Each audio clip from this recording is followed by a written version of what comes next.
We're going to be looking at how space warfighting architecture is set up. Another David Grusch sit-down interview. Elena Danaan does an interview on the Anunnaki, Maui, and assassination attempts. There's going to be some storm activity on Mars that we're going to be taking a look at. Super Earth has been discovered with an ocean and atmosphere. The Sol Foundation, much more about the NASA press conference on UAPs.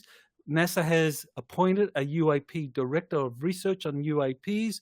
We're going to be looking at the prospects of cooperation between China and the US in space. And finally, we're going to be looking at Tim Burchett's statement that the Inspector General for the intelligence community is engaged in a cover-up of UAPs. You're listening to Exopolitics Today with Dr. Michael Salla, your source for the uncensored truth regarding the human, extraterrestrial, global, and political agenda. Click the like button and subscribe to this channel. And now, here's Dr. Michael Salla. Well, welcome to the September 16 edition of Exopolitics Today, the week in review. There's been quite a lot of developments this week, which is not a great surprise. Summer has officially ended as far as the US Congress is concerned, and they are back in session and things are happening. Indeed, there has been a lot that has happened this week. So let's begin by going to my Twitter feed. And just wanted to start with an excellent overview of these metallic UFO spheres that have been reported by the director of the Arrow office, Dr. Sean Kirkpatrick.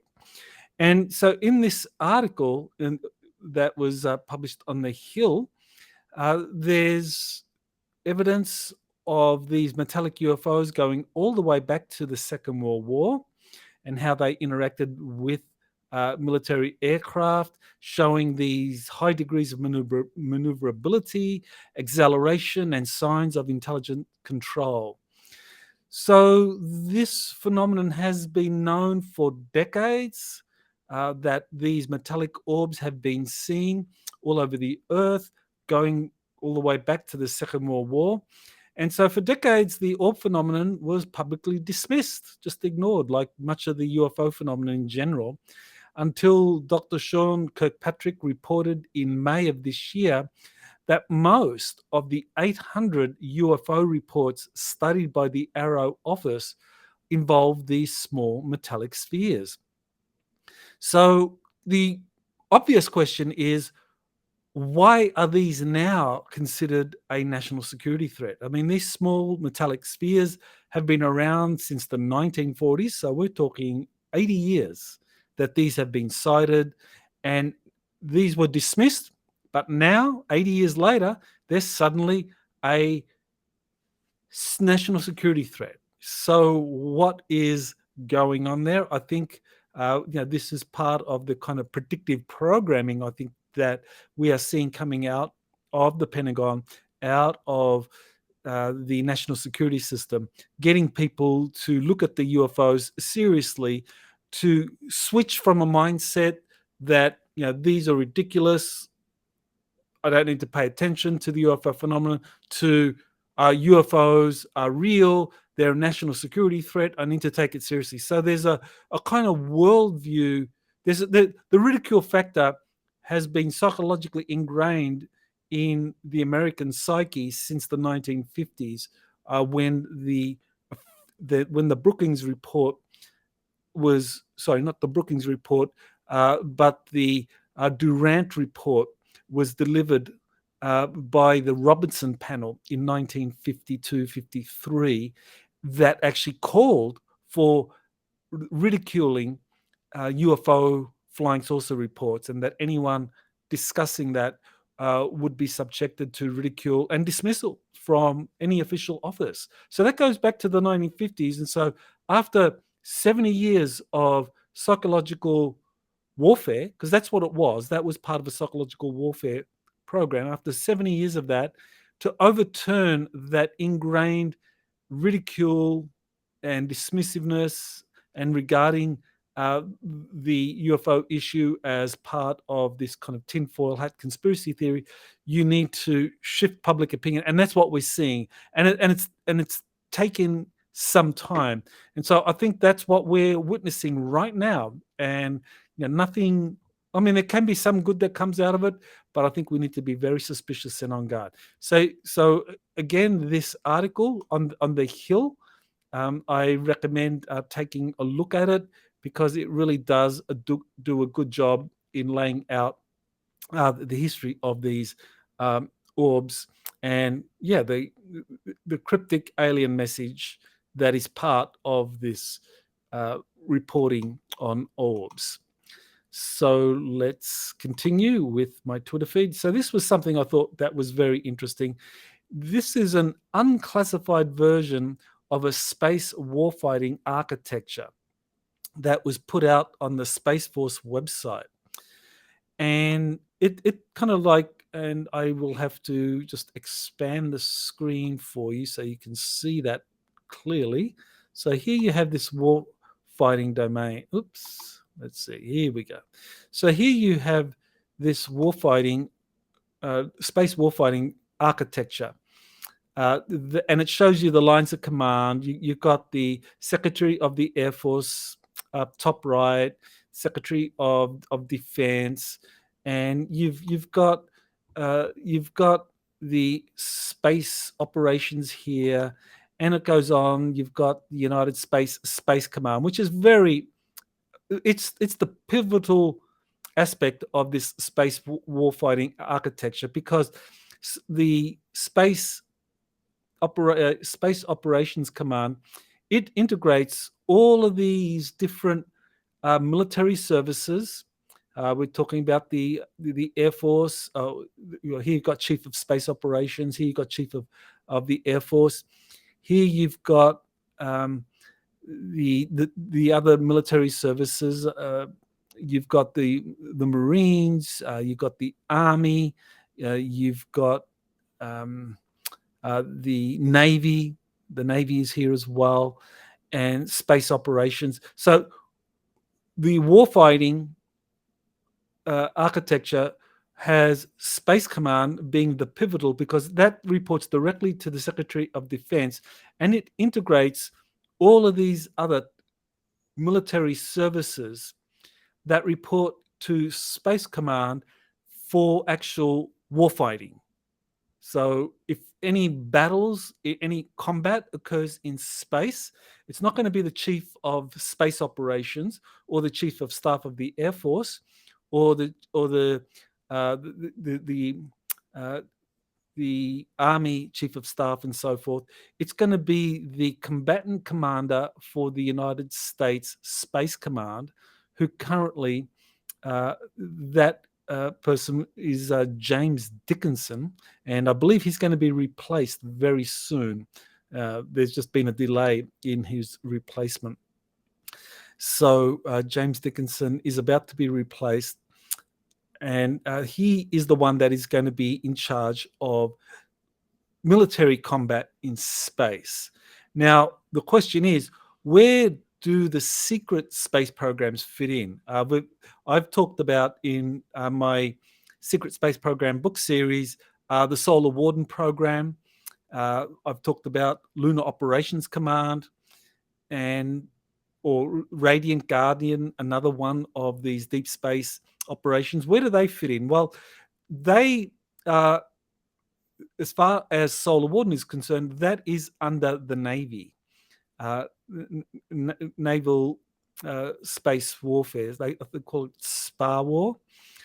So the Navy has been in charge of the Solar Warden program. The covert branch of the Navy has been in charge of that, and for decades now, other military services like the Marines and the Army and the any personnel, military personnel from the Air Force that have been part of Solar Warden would have been reporting to the hierarchy underneath the Naval Space Warfare Center. But now, with the creation of the United States Space Command, that was created in 2019 in September by President Trump, and that is in charge of integrating all of the warfighting in space. So prior to that, it was underneath the naval spar war space. The Navy would have integrated a lot of this for the Solar Warden program. The Air Force, on the other hand, would have been in charge of the operations of Air Force space units. It was called Air Force Space Command at that time, which is the predecessor of Space Force.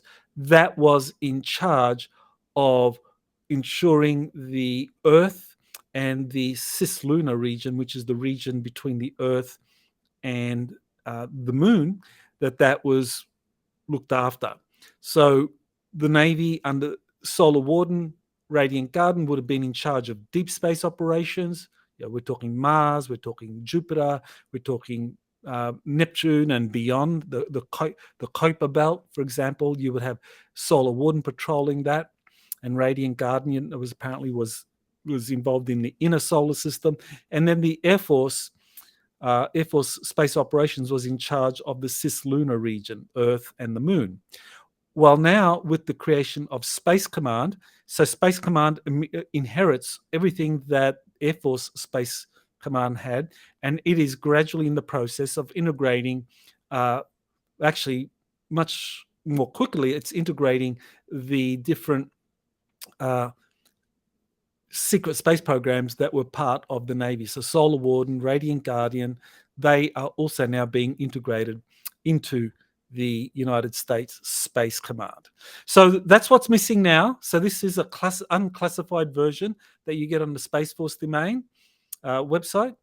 But I bet that the classified version of this would show where Solar Warden, Lunar Operations Command, the hub, that's also something new that is being built above Jupiter. That's going to become a major military and civilian trading center in the future that is under current construction.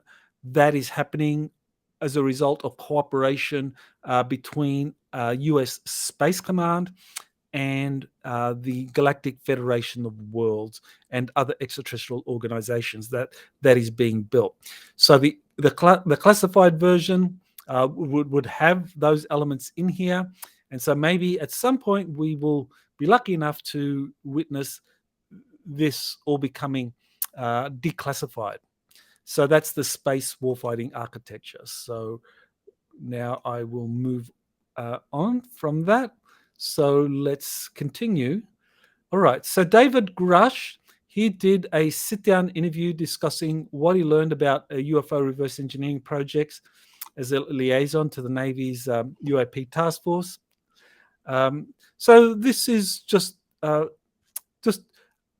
his second sit-down interview. The first one he did with News Nation with Ross Coulthart, and that was televised on broadcast on News Nation, and we got to see I think an hour or two of that. I think the whole thing lasted for 7 hours, so an hour or so was released on News Nation.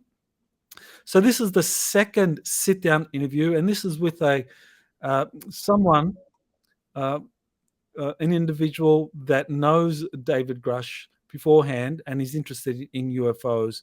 And so it's very interesting to watch their interaction. It's really more about the context or the big picture of what's being covered up that you get to watch in this sit-down interview. It's not so much David Grusch revealing new information. You're presented the bigger context in which his presentation fits. The only thing missing, to my mind, is discussion of these secret space programs that I mentioned that are in existence. And when we talk about space warfighting architecture, the secret space programs are a big part of that. And those are all a result of these reverse engineering projects. So that's what's missing in this video, but otherwise it's a very good gives you an overview of David Grusch, and you get to see him in a kind of much more informal environment than in the News Nation interviews with Ross Coulthard. Okay, so this was an interview I did that came out on Monday, September 11. That's an update with Elena Danaan on the Anunnaki Maui assassination on Maui, on what happened there, and assassination attempts. So this video is where Elena Danaan gives us an update on what's happening with the Anunnaki, and we're talking the positive faction of the Anunnaki that associated with Enki, or his correct name is actually Ea. Enki is the title. The Sumerians talked about Enki as the commander of Earth operations, and Enlil was the commander of space operations. He was the overall, he was in charge of the space fleets, but Enki was in charge of Earth operations. That was the division of labor back in the days when the Anunnaki were on Earth prior to the Great Flood. And then when the Great Flood happened, Enki escaped. Enlil took over Earth operations, and Enki returned back to his home world on the Nibiru Mothership. So Elena Danaan describes some of that, and she gives Enki or Ea's explanation on what really happened with the Maui fires. And yeah, she did. Ea did refer to the use of directed energy weapons, and there was things that happened to these young little people, if you know what I mean. You just have to be careful of the senses here. So young little people, a lot of them disappeared. And where did they go? Well, Ea gave an answer to that, which corresponds with what we are seeing from a lot of public sources. There have been others that are reporting this. And of course, the schools, there's a lot of missing young people from schools. And where are they? Reports of up to 2,000. So we get the perspective here of the Ea and also Thorhan on what happened with the fires and the disappeared little people. Okay, so well worth watching. We had to put the full version on Rumble and BitChute rather than on YouTube because of the sensitivity of that particular topic. But you can go to my website and you can watch. You can go to the Rumble or the BitChute versions of this video and watch the whole thing in its entirety. Okay, so here's another thing from Elena Danaan. She got a communication from Thorhan Eredyan, or actually from Jenhan Eredyan, which is the brother of Thorhan, who's working on terraforming operations on Mars. The Galactic Federation has a terraforming operation, and he reported that at the moment Mars is experiencing very powerful storms. So this happens on Mars kind of on a regular basis. So this is one of these data points that can be corroborated. I mean, there's when I was doing back in the day doing political theory, there was a scientist by the name of Sir Karl Popper, and he came up with the falsifiability theory, which is that any good scientific theory, it's good as long as you can either corroborate it or falsify it. So here is something that can be corroborated or falsified. That on this date, September 11, interesting synchronicity, September 11, you have these storms, powerful storms occurring on Mars. So will we get data from the different rovers up there or orbiters up above Mars confirming that there were major storms on Mars at this time period? So we'll keep a lookout for that. Okay, so now we go on. The James Webb Space Telescope is living up to its reputation for being able to detect extraterrestrial life on exoplanets. So here's a story on Earth.com where on the Earth.com story, you have this super Earth detected that has an ocean and an atmosphere that could support life. So there you have the James Webb Space Telescope providing detailed data on this distant exoplanet and saying that, yep, it's got an ocean and it has an atmosphere. And so it could support life. So, we're getting closer and closer. And it also detected methane in the atmosphere, which it can be artificially produced, but it's also produced through greenhouse gases or through artificial means suggestive of life. So right there, you have some telltale signs of biosignatures. So we do have data now coming in from the James Webb Space Telescope showing that there are exoplanets out there that have oceans, atmosphere, methane, and more biosignatures. So we can expect more data coming from the James Webb Telescope in the future. Okay, so here's an article about the Sol Foundation. So this is very interesting because soon after David Grusch came forward with his original testimony on News Nation, and that got printed in the Debrief newspaper, people found out that David Grusch was the newly appointed chief financial or chief operations officer for the Sol Foundation, which was newly created. And now the Sol Foundation has been publicly announced, and it takes an interdisciplinary academic approach to UFOs. And David Grusch is a part of that, but now he's a senior advisor rather than the chief operating officer.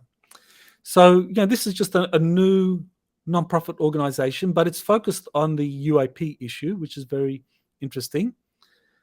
And it has officials from different disciplines taking this kind of interdisciplinary academic approach.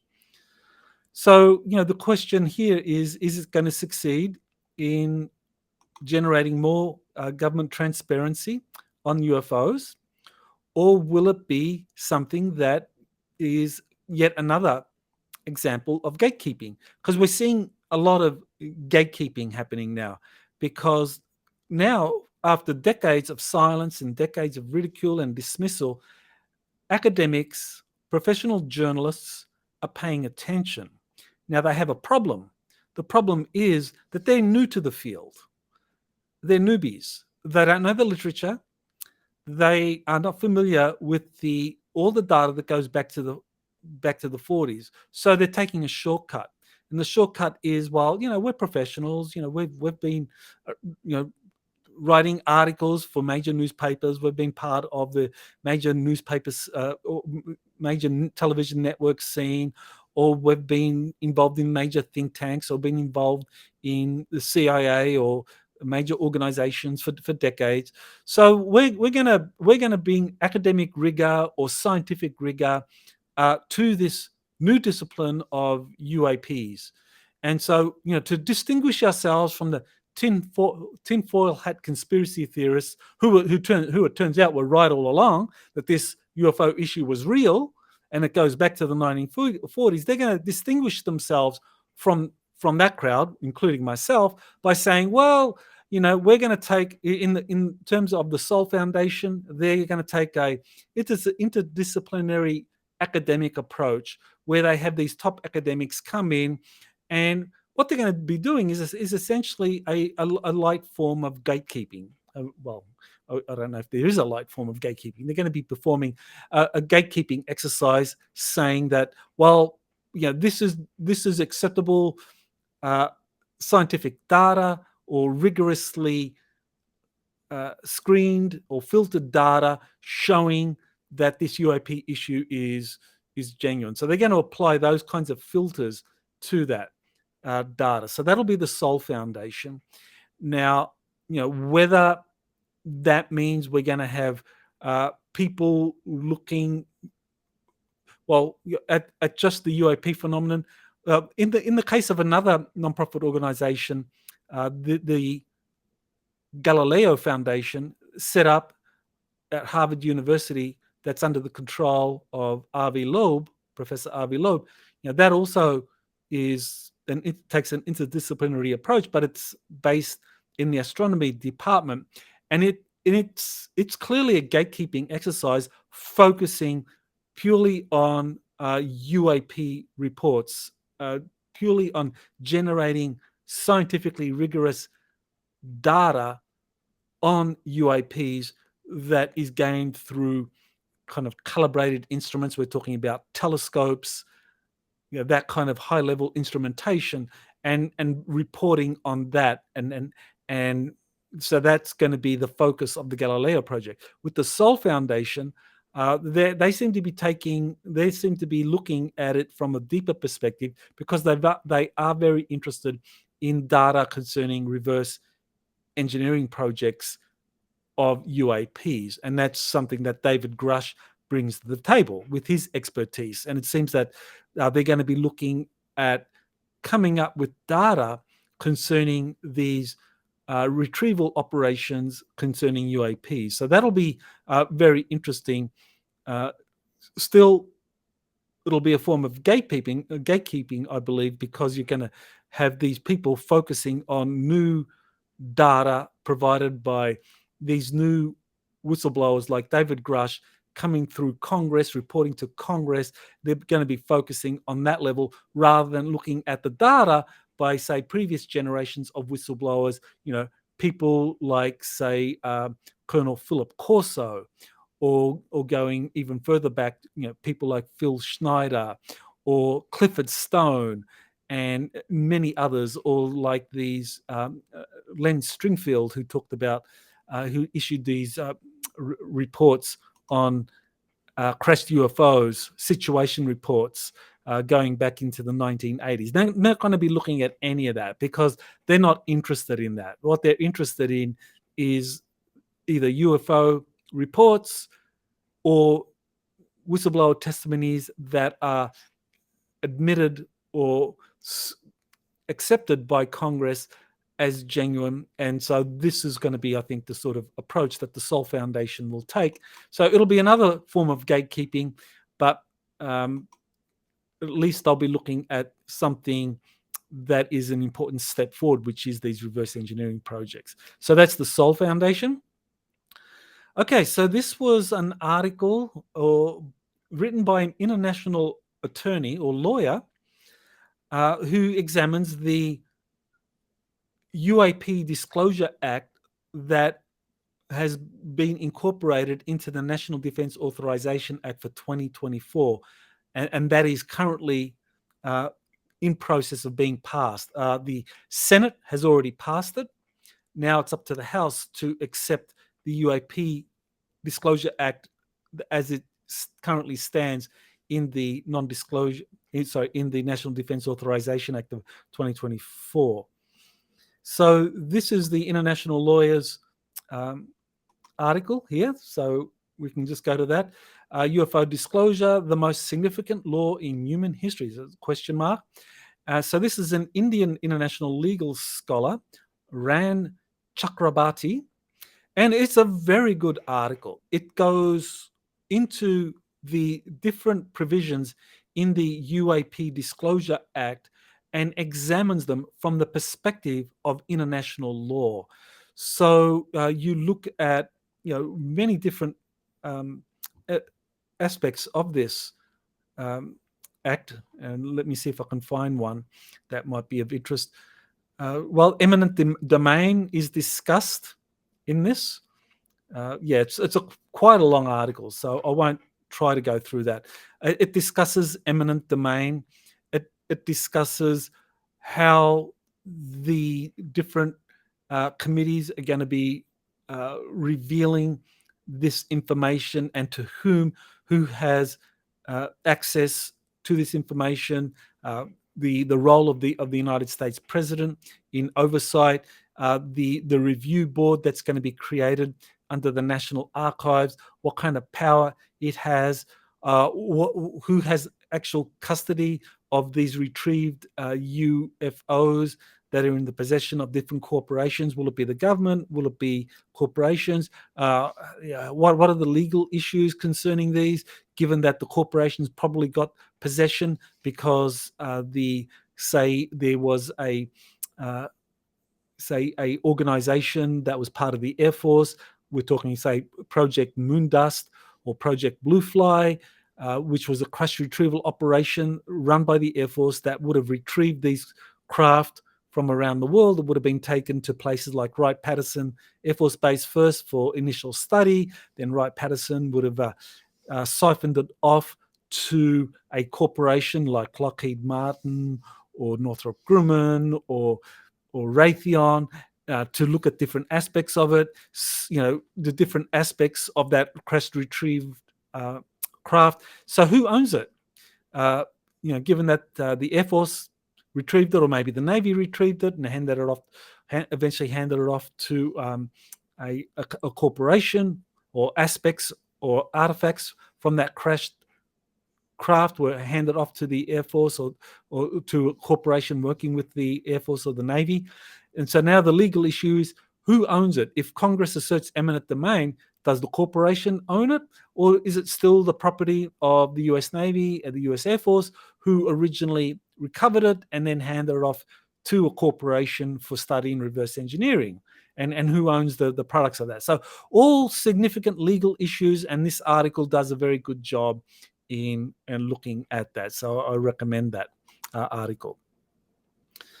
Now we look at this recent, on September 13, you had, that was on Wednesday, I believe, or Tuesday, the unveiling of, on Tuesday, September 12, that's when the Mexican Congress had a session where there were a number of UFO researchers that presented data concerning the existence of UFOs. So there were some people there that presented. Jaime Maussan is a Mexican UFO researcher, and he was the one that unveiled these alien dummies, or sorry, alien mummies. These two alien mummies. So there's a 2.5-minute video. So what I'll do is I'll play that. I can just talk over it as it's playing. So let me start playing that for you. So here we go. You can have. So the Mexico Congress reveals these new specimens, these 1,000-year-old corpses that were displayed.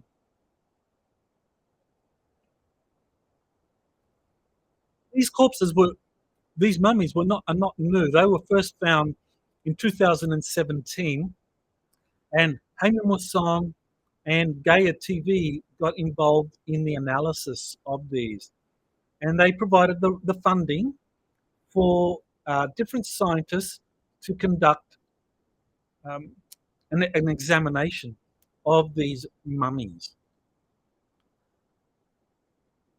And the different scientific studies showed that these mummies were old, 1,000 years old.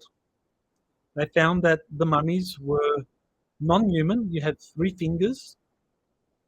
Different parts of the anatomy were not consistent with humans. This appeared to be a new type of human, or different species of human. Jaime Maussan, he was the leader of this investigation. And so he's been investigating the phenomenon for decades. So these mummies were originally recovered from a mine in Peru. There were originally 5 mummies that were discovered, but here they have 2 on display. And various scientists have studied these and said, yes, this is definitely a non-human species, something that we haven't seen before. And one of the mummies had what appeared to be a reptilian embryo in it. I think that was Maria. And here you see the elongated skull for this mummy. So very spectacular. Ryan Graves, he was participating. I think it was some kind of live stream with him, Zoom, as did RB Loeb, also participate again through Zoom. So this is a very important development, because even though this has been around since 2017, for the first time you have government authorities looking at this and taking it seriously, and no doubt the Mexican Congress is looking at what's happened in the United States, and I'm sure they're probably saying, well, if the gringos can do UFO disclosure through their Congress, we can do it better. So let's do it the Mexican way. So ooh la la, and off we go. And so yeah, you have a little bit of razzle dazzle there with that presentation, but certainly there is solid scientific data that these are non-human mummies, 1,000 years old, that some evidence of a reptilian connection to these. You have the elongated skulls. So, this could be, it was pointed out that these were found in a mine in Cusco. This was not retrieved from a crash retrieval operation. There have been bodies recovered from crash retrievals, but this is not an example of one of those.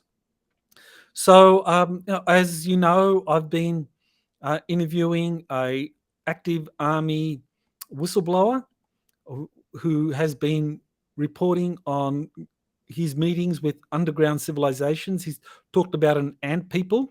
So we can imagine that this would be an example. This would be corroboration of the existence in such beings. But definitely Mexico is getting involved in the disclosure business, and that's a good thing. Mexico can be very forthcoming in that. So here's an interview I did with Dani Henderson that came out on Thursday, September 14.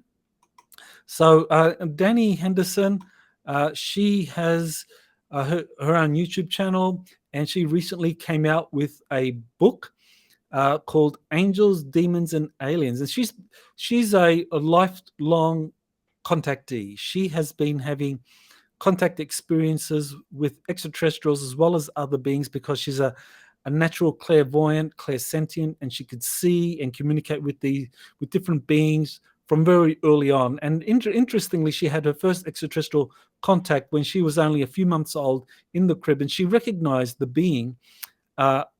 She saw the being, and later on she recognized that as being the very same being that Elena Danaan had contact with, which is Anax, who is one of these extraterrestrials that are part of the Council of Five, as reported by Elena. So she has had a lifetime of contact with these different beings. She has interacted with these angelic beings or entities, demonic entities, and aliens. And I think this is a very important interview because there are a lot of Christians who are now becoming interested in this phenomenon. And many of them associate extraterrestrials almost instinctively because of indoctrination. They associate extraterrestrials with demons. And it's very important that they understand that there are different categories of beings here, that there are angelic beings, high dimensional beings that are operating in very high dimensions. Some people might call them celestials, ultra-terrestrials, or angelics. There are demons, demonic entities as well. Some people might call them the fallen angels, the watchers. There are beings like that as well. And there are extraterrestrials, extraterrestrials that have ships, that have spacecraft, metallic spacecraft or organic spacecraft that fly around. And we need to start educating ourselves that these are all different groups. And if you start to generalize any kind of phenomenon as demonic, just because it doesn't fit into your, say, a biblical framework, then you're going to be making mistakes, and you don't want to do that. So I think Dani Henderson does a good job in presenting these different groups of beings. She's a natural psychic, and so well worth watching that interview. And she's also the organizer for the Galactic Spiritual Informers Connection Conference that's going to be held from October 20 to October 22nd in Orlando, Florida. So you can go to galacticspiritualinformers.com to find out more about it. I'll be presenting. That'll be my only conference presentation for 2023. I'm doing that intentionally, just to do one conference presentation a year at the moment. So I'll be there, and others will be there. Elena Danaan will be there. Jean-Charles Moyen will be there, and others, excellent speakers. So definitely worth going to if you can make it to Orlando. So next, we are going to be looking at this interview that Elena Danaan and Dani Henderson did on the Nibiru Mothership. Now, this is a fascinating interview. You get to see or get to hear what is on the inside of this mothership. Whoops, here we go. Let's see if I can go back to the beginning. Okay, so that's the interview between Elena Danaan and Dani Henderson, where they get to discuss this Nibiru Mothership. Elena was taken up there. She gets to give an eyewitness account of what it's like up there. She's given a tour by some different entities that are on this mothership.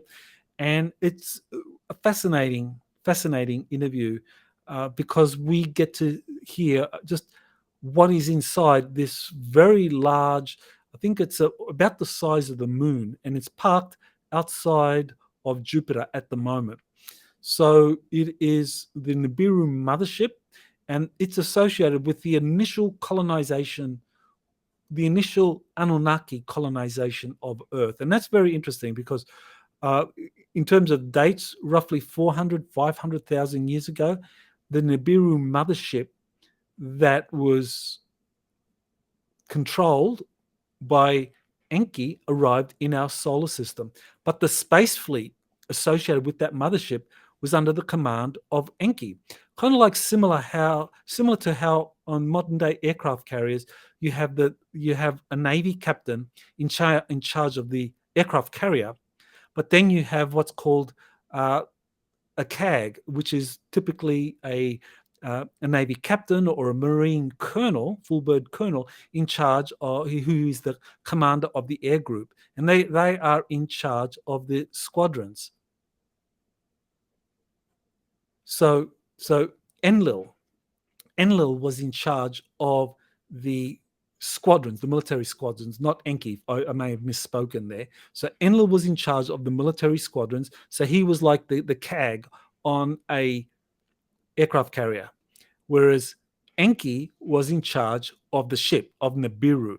And so when they arrived on Earth, the Nibiru was a science vessel, but also it carried the entire Anunnaki space fleet that then disembarked and took control of our solar system.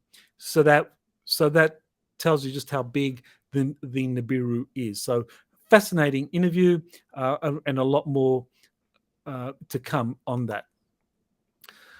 Right, so now we go to the NASA report, the Unidentified Anomalous Phenomena Independent Study Team report by NASA. So this was a report released by a number of scientists. And this report, and here's you have the list of scientists, and quite an extensive list. Again, an interdisciplinary list, but what it boiled down to was essentially that the UAP issue is very real. What is needed is better and improved scientific detection techniques. That's it. That NASA is saying that it can provide its superior grade technical detection instruments for studying UAPs, and that NASA is now making a commitment to providing its technical expertise and its scientific know-how to better understand and study the UFO phenomenon. So they're very interested in the phenomenology of UFOs. They're just interested in the hardware. They are by no means interested in questions concerning the origins, the occupants, how these were built, which corporations built them. That's way beyond what NASA is prepared to do. They're just saying that we are going to provide scientific detection tools for studying this phenomenon. So that's the NASA report. Not very exciting, but we didn't expect it. I think it is just one more example of the gatekeeping we are witnessing right now. That you have scientific organizations, you have organizations like the Pentagon that have done a complete 180. That's what it is, a complete 180 after decades of dismissing the UFO phenomenon as conspiracy theory and nonsense. Now they're saying it's very real, it's a genuine national security threat, we need to study it seriously. And by the way, those people who 50, 60 years ago were saying that this was a real phenomenon and we called them tinfoil hat conspiracy theorists, well, now that same group of people, they're dangerous because they are going to compromise the quality of the data by bringing in these ridiculous conspiracy theories. So no thanks. No thank you that, we held the torch while you guys were sleeping through all this. No, now they're saying we're in charge. The adults are in charge now. You go away. You're just troublesome teenagers. Go away. So that's kind of pretty much what's happening right now. Okay, so NASA Administrator Bill Nelson at a press conference discussing the actions NASA is going to be taken with the release of its UAP independent report. So Bill Nelson says that they are creating a NASA Director of UAP Research. So NASA will have someone who will be appointed to take this lead role in directing UAP research from NASA, and he will work closely with the All-Domain Anomaly Resolution Office Director, who is Dr. Sean Kirkpatrick. So this individual, this new NASA Director of UAP Research, will be working with Dr. Kirkpatrick, and I think essentially what they'll be doing is focusing on making studies of UFO reports something that conforms with a very high standard scientific study, thereby screening out all of the reports, witness testimonies, whistleblower reports of UFOs being built at these various underground facilities by corporations, or that these belonging to secret space programs, that all of that is going to be considered to be tinfoil hat conspiracy theory, and that these people will be gatekeepers. And NASA is now going to has set up its own gatekeeping mechanism.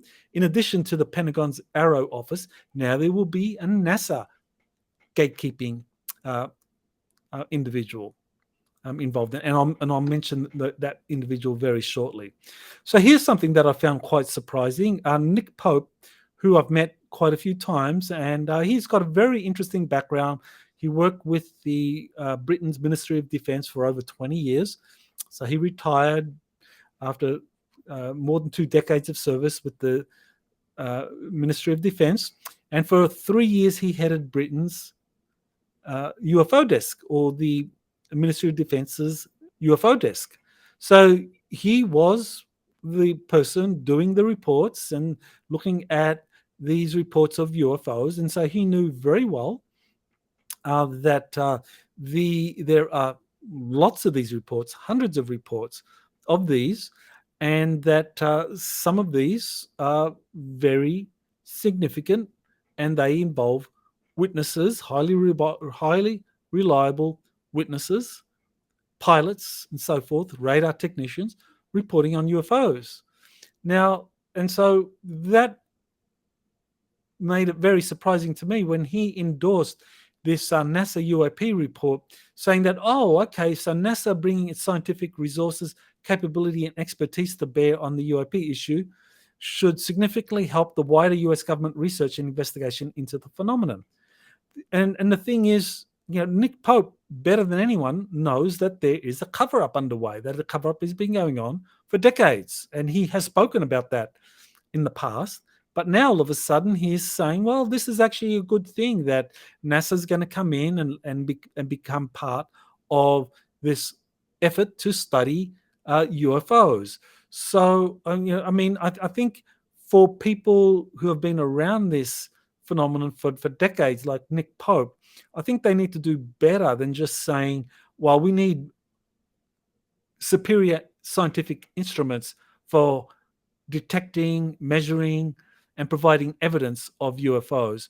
That what we need to start doing is calling a spade, which is saying that there is a cover-up here. So I think he really needs to step out a little bit more and speak truth to that, because I know he is very well aware of this cover-up. Okay, so here's a tweet, or what do you call it now, an X.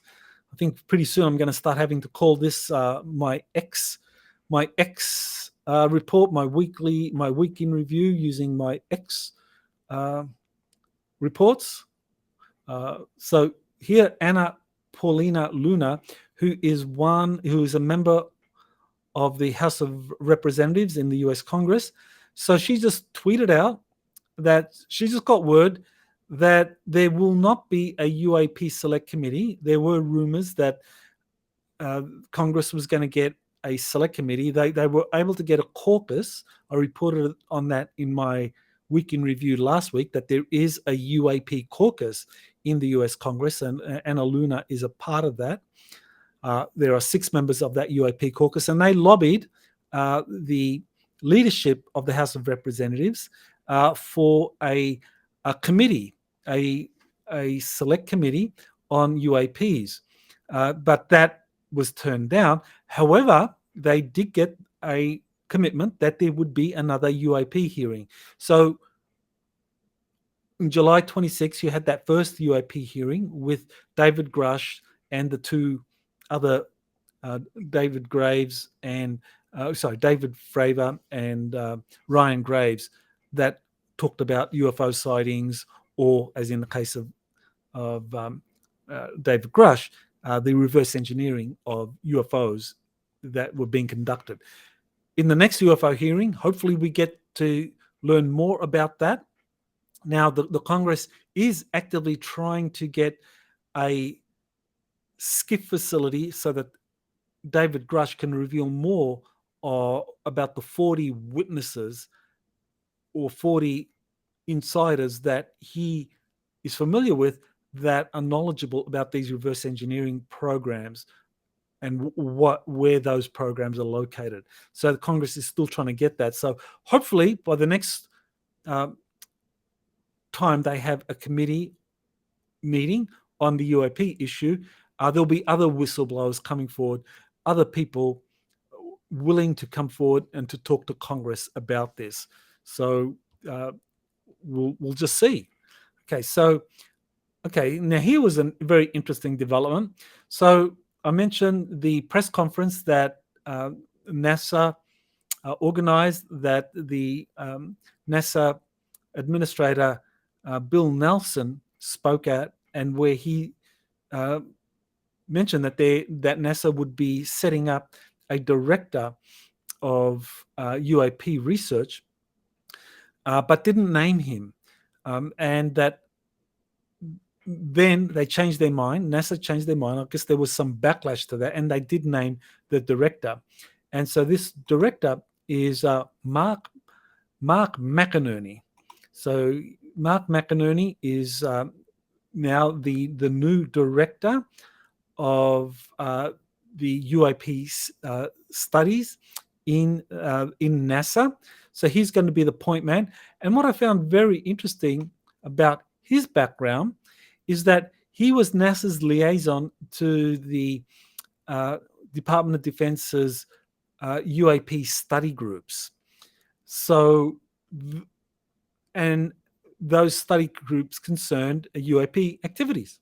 So he was involved as a liaison to that organization, and that was very similar to David Grusch, who held similar positions as liaison for the NRO and the National Geospatial Agency. So David Grusch got to hear about these reverse engineering programs, so that makes us wonder, does McInerney, does he also know about these reverse engineering programs? And I suspect he does, but his job is to also be, as I mentioned, a gatekeeper. That the job of NASA at the moment is to just direct the general public down this path of like, UAPs are real, they're a national security threat, we need better instrumentation to study them so that we can know what they are and where they come from. And of course, that's nonsense. It's known very well where they come from. I mean, they are extraterrestrial in origin, many of them. Some of them, or many of them now, are reverse engineered spacecraft that are part of these secret space programs that are being run by different organizations and corporations, because the corporations built these spacecraft for Space Force, for the US Navy, for Solar Warden, for the Space Command. So, okay, so now I'm going to look at some of the latest developments concerning China. So here we have China. There's an article about the prospects of space cooperation between China and the United States being very dim. Okay, looks like my website is, here we go. Okay, so this is Space War. So will Sino-US space competition stop at Mars? So right now, the US and China are not cooperating in space. And there's reasons for that. The US is withholding high tech from China because of China's intellectual property theft, and China not being willing to take action to prevent that. And so China is outside of the frameworks of agreements that the US has set up for space cooperation. The Artemis Accords, I believe the number is now 28 nations have ratified or have signed the Artemis Accords, and there are different steps of the ratification process. So the US is cultivating cooperation with the space programs of many nations, but China is not included. And China is competing with the United States in space. China is setting up its own space navy. I wrote a book called Rise of the Red Dragon, China's secret space programs, origins and history, where I go into the history of China's secret space program. And China is building something to rival the Solar Warden program, because China has a lot of ancient technologies hidden throughout China's vast territory. China's a very big country.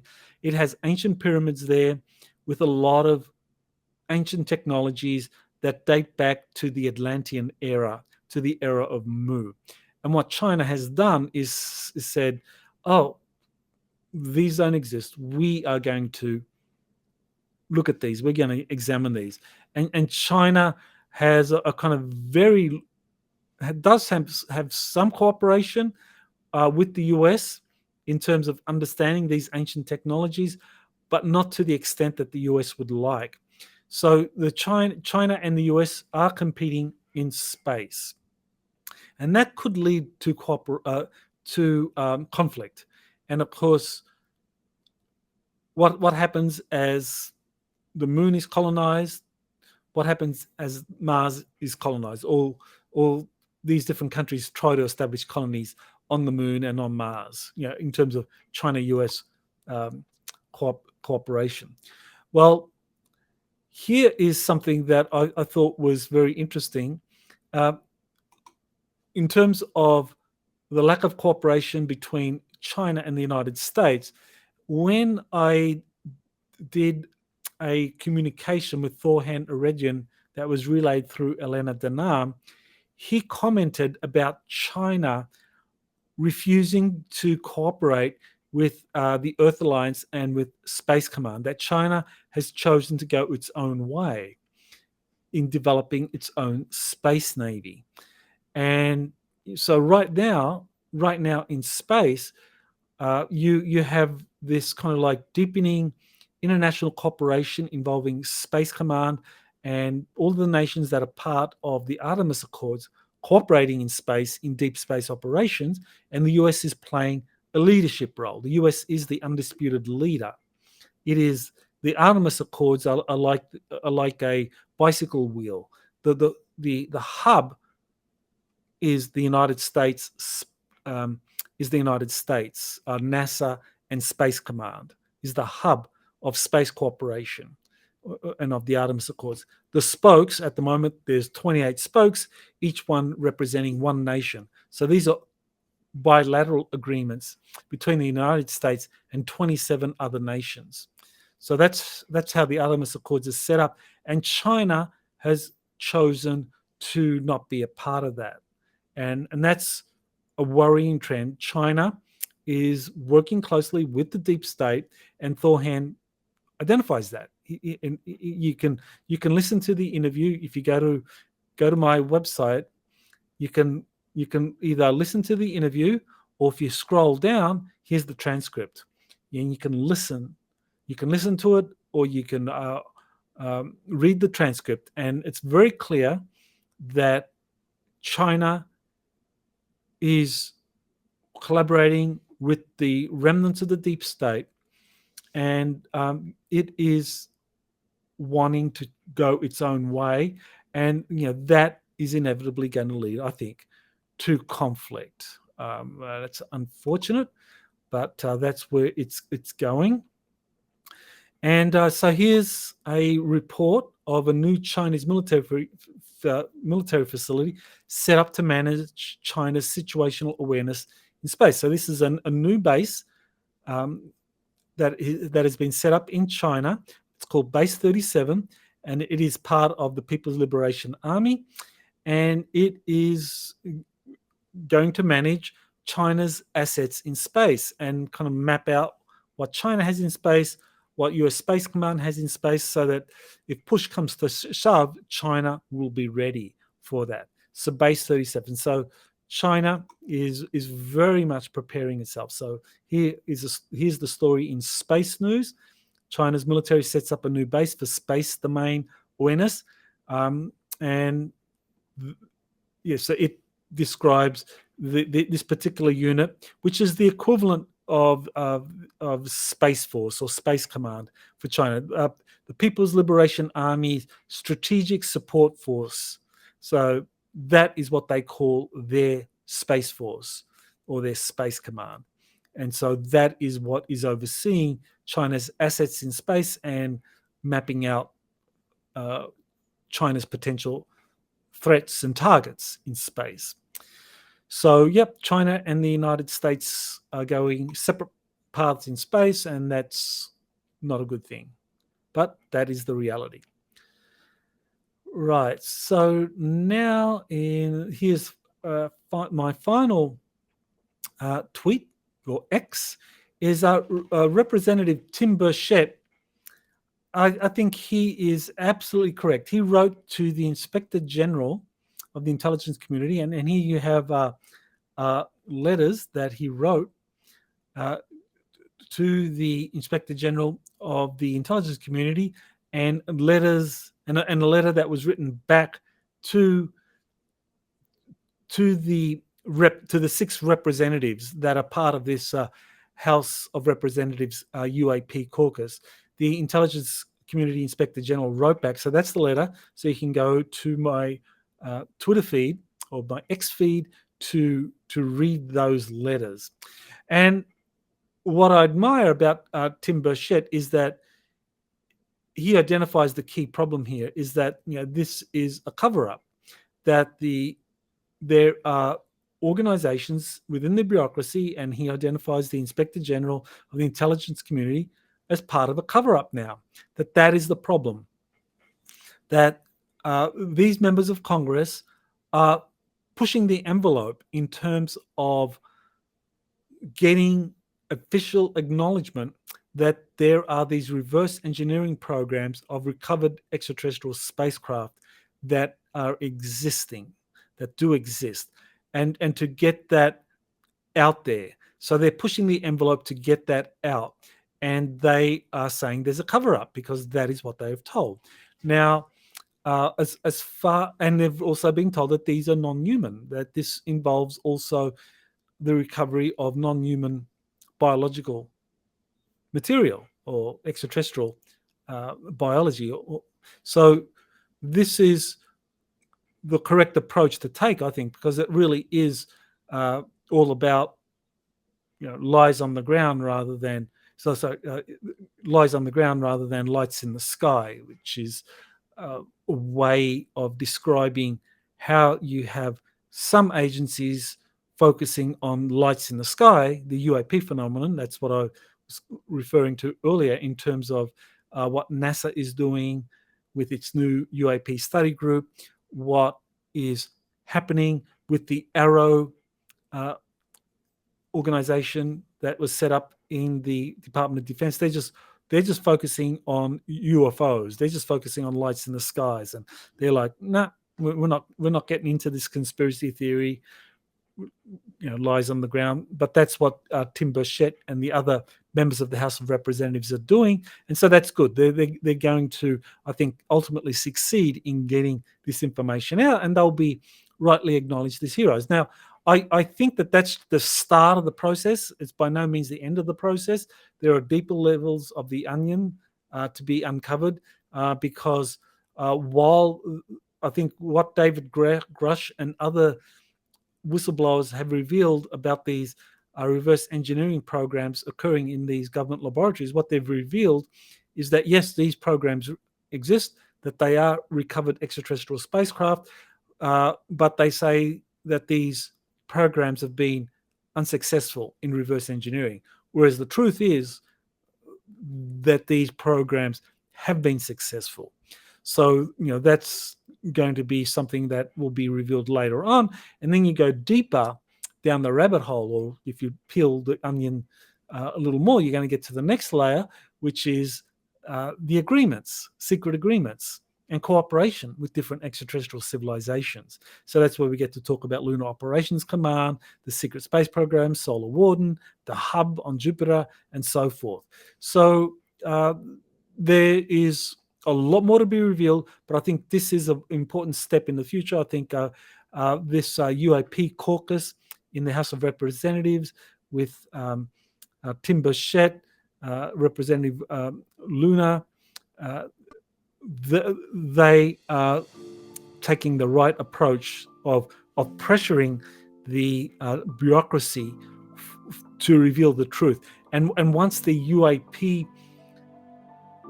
Act is released,